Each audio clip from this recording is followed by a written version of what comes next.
Susunod na po ang balitang A to Z. Pero tuloy-tuloy pa rin po ang ABS-CBN Special Coverage.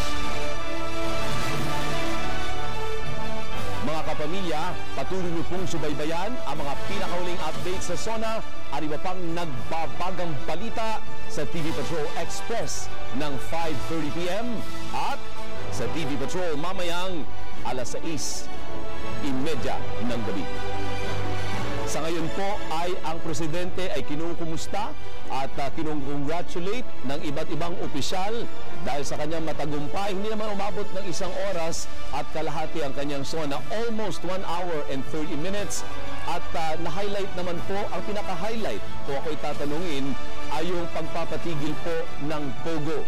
I think bago ang kanyang talumpati, may mga nagsasabi na meron siyang sasabihin sa Pogo at meron nga po. Kasi dun sa umpisa sa kanyang pahayag, parang wala namang masyadong na-highlight dahil karamihan po sa sinabi niya ay talagang nangyayari na.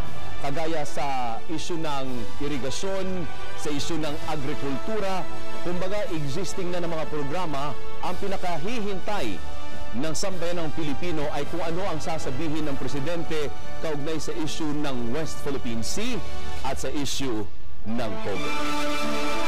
Ako po si Alvinal Chico. Sa ngalan ng buong pwersa ng ABS-CBN News, maraming salamat sa inyong pagtutok sa aming coverage ng State of the Nation Address 2024.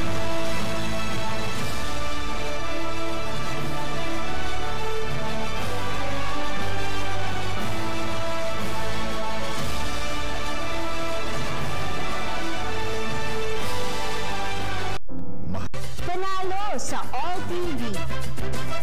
Panalo na sa programa.